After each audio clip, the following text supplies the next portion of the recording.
pemerintah 11 Maret itu mula-mula, dan memang sejurus waktu, membuat mereka bertampik sorak-sore kesenangan. Dikiranya SP 11 Maret adalah satu penyerahan pemerintahan. Dikiranya SP 11 Maret itu satu transfer of sovereignty. Siapa yang bisa melupakan pidato jas merah? Jangan sekali-kali meninggalkan sejarah. Tertanam dalam ingatan bangsa sebagai salah satu pidato legendaris Soekarno. Isinya menyindir barisan Jenderal Soeharto yang memanfaatkan surat perintah 11 Maret untuk melakukan berbagai manuver politik yang nantinya akan dikenal dengan julukan kudeta merangkak. Atau pidato yang ini, kalau kata-kata saja tidak dapat menyehatkan jiwa yang keblinger, apa boleh buat? Suruhlah senjata berbicara satu bahasa yang lebih kuat lagi. dan ini. Revolusi Indonesia menuju kepada sosialisme. Revolusi Indonesia menuju kepada dunia baru tanpa eksploitasi de l'homme dan eksploitasi de nation par nation. Pidato adalah salah satu warisan Soekarno dalam sejarah pergolakan negeri ini. Menyihir dengan karismanya, Bung Karno diakui sebagai seorang orator ulung. Kata-katanya tak sekedar provokatif membakar semangat. Ia seorang seniman di panggung pidato. Orator, inspirator, agitator.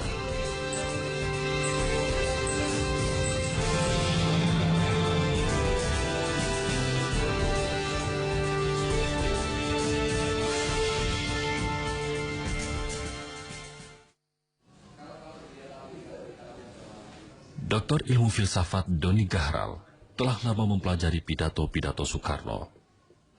Lazimnya mereka yang pernah melihat atau mendengar pidato-pidato tersebut, ia terkesan kepada kepiawaian Soekarno sebagai orator.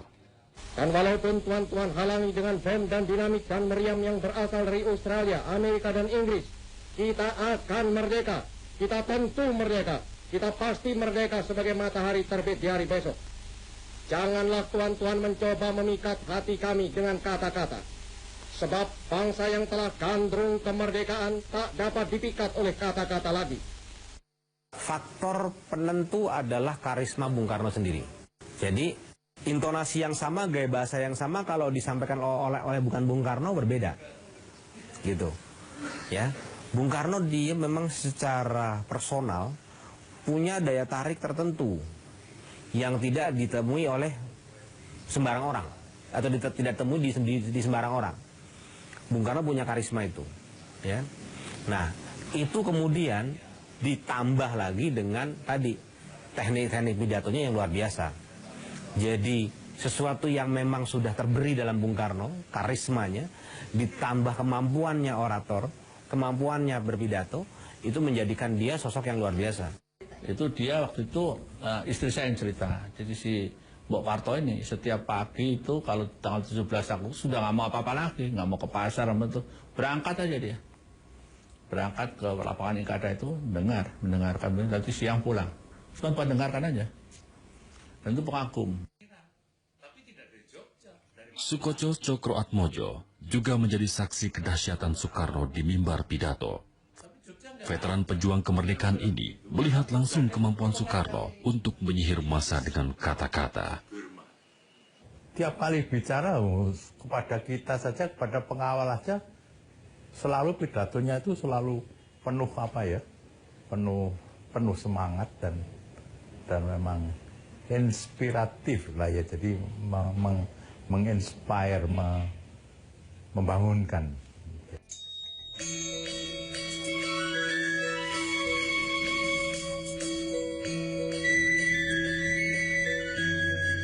Soekarno kecil tak menunjukkan gelagat sebagai orator ulung. 6 Juni 1901 di Jawa Timur, Soekarno semula diberi nama Kusno. Tapi karena lemah dan sakit-sakitan, di usia 5 tahun, namanya diubah menjadi Soekarno, yang diambil dari nama Panglima Perang Karno dalam kisah Mahabharata. Dan nama itu seolah menjadi doa yang terwujud. Kita tahu Soekarno itu hidup dengan dunia wayang ya. Dia dari kecil itu emang sudah disuguhi pertunjukan-pertunjukan wayang. Makanya ketika dia kecil itu, makanya kalau kita lihat sering dalam pidato-pidato Soekarno sering mengatakan, tidak dia mengatakan, menceritakan tentang dunia wayang. Jadi saya mau beri nama pertama dengan perkataan Nawa. Nawa apa? Ya karena saya tulis, saya mau beri nama Aksara. Terus Nawa Aksara. Atau disingkatkan Nawaksara. Pidato Nawaksara ini disampaikan dalam sidang umum keempat MPRS pada Juni 1966 sebagai pertanggungjawaban atas peristiwa gerakan 30 September 65. Pertanggungjawaban ini ditolak dan MPRS memberhentikan Soekarno sebagai presiden. Seperti pada masa-masa genting sebelumnya, unsur dramaturgi pewayangan begitu melekat bingkai pemikiran Soekarno. Lalu dari mana Soekarno belajar pidato? Raya, serta ditambah kesempatan bagi penduduk di sana untuk ikut campur mengambil bagian di dalam pemerintahan negeri. Beliau memang muridnya Pak Cokro Aminoto. Murid Pak Cokro Aminoto itu banyak. Muso juga muridnya Pak Cokro Aminoto salah satu. Pak Cokro seorang orator, jadi ya jangan heran kalau muridnya juga terinspirasi. Karena Bung Karno berguru pada Pak Cokro itu di awal-awal yang sangat muda, belas-belasan, mungkin 17 atau bahkan agak di bawah lagi. Selain berguru pada Cokro Aminoto dan tokoh-tokoh Sarekat Islam lainnya, Soekarno juga menemukan sosok panutan pada Budi Utomo selama ia aktif dalam organisasi pemuda Young Java. Kemampuan Soekarno berpidato semakin terasah semasa kuliahnya di Teknis Hogeschool Bandung atau ITB kini. Ada cerita di mana dia sering sekali malam-malam di kamar kos-kosannya dia melatih ya, sehingga teman-temannya lalu terbangun dan melihat apa yang terjadi begitu. Karena dia memang melatih itu, dia tahu bahwa dia suatu ketika harus berbicara ke orang banyak ya, untuk kepentingan yang sangat penting gitu ya. Dengan berjalannya waktu, keterampilan Soekarno semakin terasah. Ia tak sekedar hadir di hadapan publik untuk menyampaikan pesan. Ia telah tampil bak seorang seniman.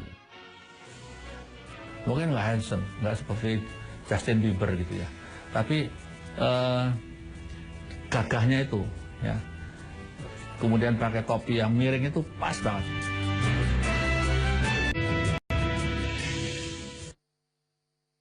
Kalau saudara juga ingat bahwa tiap-tiap titik keringat yang saudara teteskan di bumi kita ini menjadi racun bagi musuh. Dan tiap-tiap butir batu yang saudara angkat menjadi peluru bagi musuh yang akan menghancur lebarkan musuh itu. Pidato Soekarno selalu disampaikan dalam bahasa lugas, tanpa penghalusan makna atau gaya eufemisme. Pilihan kata-katanya provokatif, agresif, agitatif, dan membangkitkan emosi.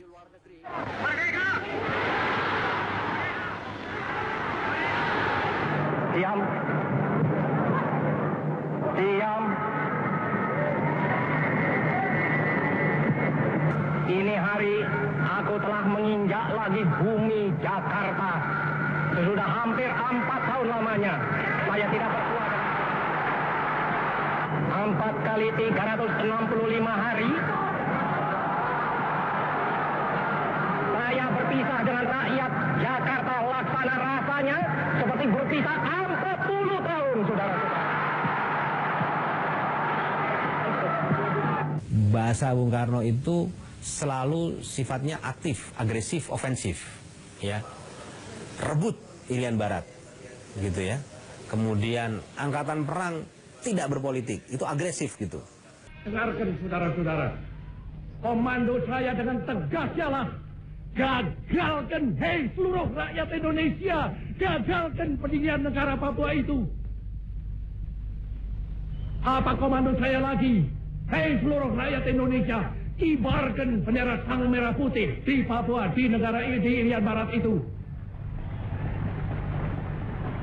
Pas itu beliau aktor kan. Beliau aktor, nggak ada yang mengarahkan, nggak perlu director, nggak perlu sutradara. Ganyang Malaysia, Inggris kita linggis, Amerika kita setrika. Mana dadamu ini? Darah gua itu, wah. Gua gini-gini. Segala jalan harus dilalui. Kalau kata-kata saja tidak dapat menyehatkan jiwa yang keblinger, apa boleh buat?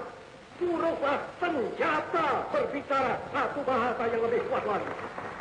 Pidato ini disampaikan saat HUT RI tahun 1953.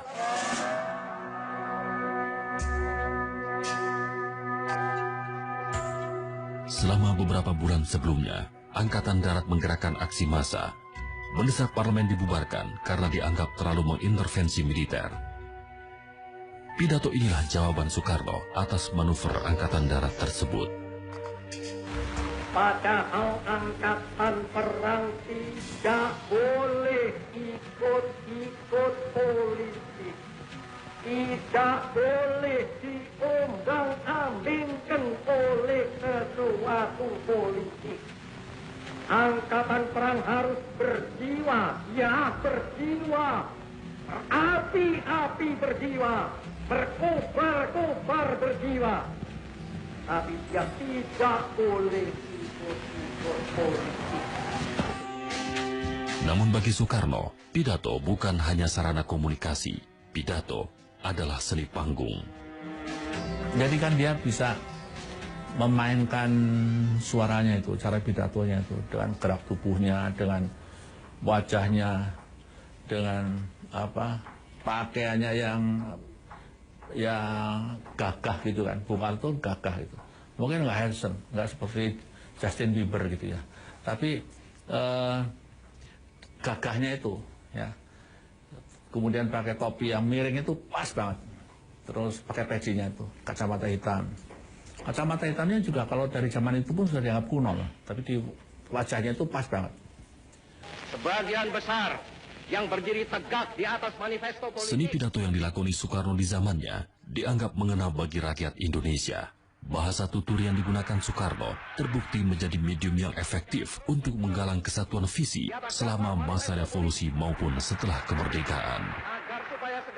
Dia menekankan tentu saja konsep yang mau dia ulang-ulang, yang dia mau jadikan satu ikon, ya ikon semiotik, ya ikon bahasa yang dia ingin menjadi sesuatu yang dipahami orang banyak. Nasakom, misalnya begitu, ya itu dia ulang gitu, ya karena dia ingin ini menjadi semua kata yang dimiliki semua orang gitu. Ya, kalau dia menginginkan agar sebuah konsep ya itu menjadi konsep orang banyak, dimengerti dan menjadi pemahaman orang banyak, maka itu dia ulang, dia putar terus gitu. Saya kira banyak ya contoh-contoh revolusi ya, kemudian kata berdikari sering dipakai ya, Trisakti ya, hal-hal semacam itu ya. Kemudian nasionalisme, sosialisme gitu. Itu dia putar terus, dia ulang terus. Revolusi Indonesia menuju 3 kerangka yang sudah terkenal. Revolusi Indonesia menuju kepada sosialisme. Revolusi Indonesia menuju kepada dunia baru tanpa eksploitasi ondel parlom dan eksploitasi nation par nation. Tanpa eksploitasi ondel parlom dan eksploitasi nation par nation. Tanpa eksploitasi ondel parlom dan eksploitasi nation par nation. Revolusi Indonesia menuju 3 kerangka yang sudah terkenal. Revolusi Indonesia menuju kepada sosialisme. Revolusi Indonesia menuju kepada dunia baru tanpa eksploitasi ondel parlom dan eksploitasi nation par nation.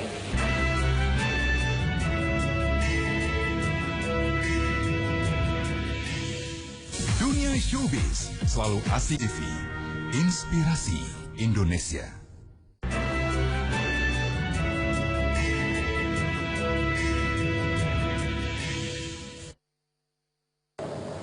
Lalu kita bangkit. Lalu kita menggeletekkan kita punya stop kepada segala penyelewengan mental itu.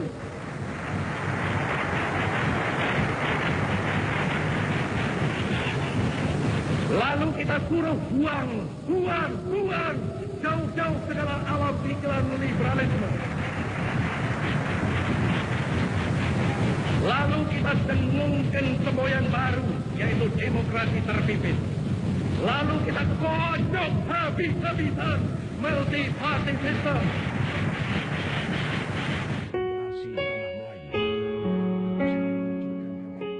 Selama masa-masa pergolakan bangsa Indonesia, pidato Soekarno membuka kasanah pemikiran rakyat. Penampilan Soekarno ditunggu-tunggu karena selalu menghadirkan wawasan-wawasan baru, tak terkecuali melalui medium bahasa. Ada beberapa politisi ya, sosialis, kemudian juga Karl Marx ya, yang karena abad 20 itu sudah menjadi tren bahwa semua intelektual di Indonesia ini itu mengerti tentang ajaran Karl Marx itu yang sangat sedang naik daun bukan saja di Eropa tapi juga di Uni Soviet ya, di Rusia gitu. Jadi semua intelektual tidak mungkin tidak tahu itu pemikiran Marx gitu. Selama periode perjuangan kemerdekaan, pidato-pidato Soekarno punya andil dalam menuntun kesadaran massa menuju suatu mimpi kolektif akan alam kebebasan dari penindasan penjajah. Tak heran bila di puncak kekuasaannya, Soekarno dengan lantang menyebut dirinya sebagai penyambung lidah rakyat.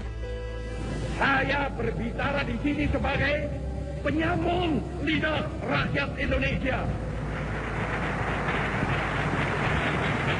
Jadi dia bukan sekedar orator, tapi dia seorang ideolog. Tujuan seorang orator itu menyampaikan saja ya apa yang ada di kepalanya. Seorang ideolog itu ingin menanamkan ya apa yang disampaikannya ke dalam hati sanubari ya mereka yang mendengarkannya. Setelah kemerdekaan, pidato-pidato juga turut memotret dan membingkai nuansa zaman maupun denyut rakyat Indonesia selama masa pergolakan di tahun-tahun awal Republik. Mengadakan rasionalisasi dalam susunan negara dan dalam badan-badan dan alat-alat pemerintahan. Struktur daripada negara kita sebagai federasi pada prinsipnya mungkin dipertahankan. Akan dapat memberi sumbangan yang tidak kecil untuk meringankan beban pemerintah dengan menempatkan tenaga-tenaga yang berkelebihan di dalam perusahaan-perusahaannya itu. Pasca revolusi fisik ya di atas tahun 50, dia juga banyak berpidato mengenai pembangunan, mengenai bagaimana bangsa ini membangun dirinya ya. Rencana kerja, panca nasional dan lain sebagainya. Itu dia mulai bicara hal-hal yang sifatnya strategis, sifatnya visioner, sifatnya teknis, sedikit teknis begitu. Sesudah masa revolusi, beliau sedikit berubah. Oh, tentu nanti sesudah menjadi presiden, sudah teguh dalam kedudukan, banyak hal yang berubah, tetapi tetap itu semangatnya anti kolonialisme dan imperialisme. Itu berbeda tentu saja ya. Dia tidak lagi menyebut kolonialisme tapi neokolonialisme. Ya toh, nekolim gitu, neokolonialisme dan imperialisme gitu. Penjajahan dalam bentuk baru kan gitu.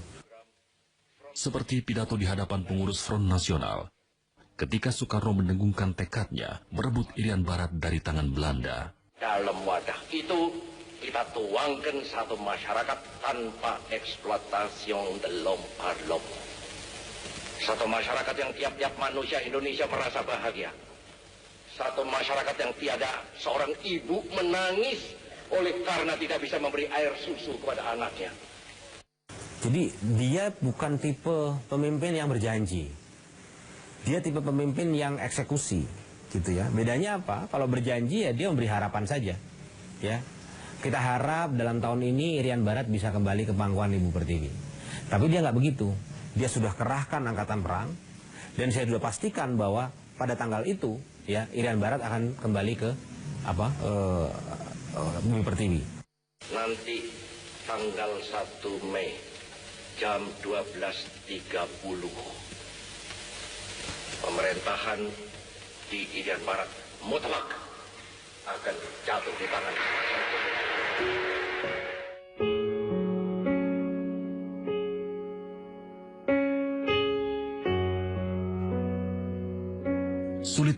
satu di antara sekian banyak pidato Soekarno untuk ditabalkan sebagai yang terbaik.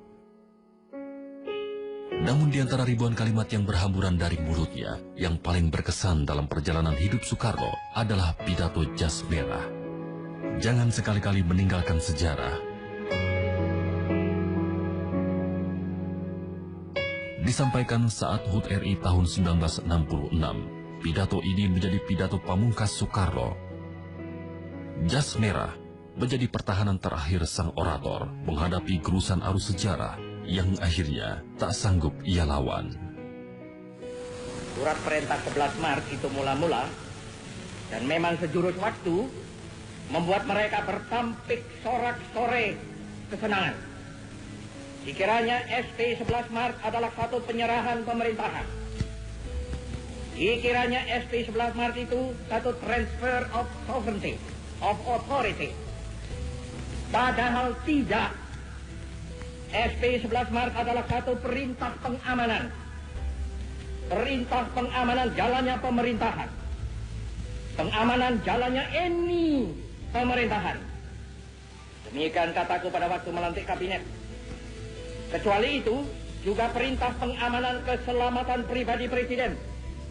Perintah pengamanan wibawa Presiden.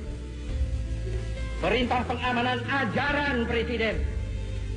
Perintah pengamanan beberapa hal. Dan Jenderal Soeharto telah mengerjakan perintah itu dengan baik. Dan saya mengucap terima kasih kepada Jenderal Soeharto akan hal ini.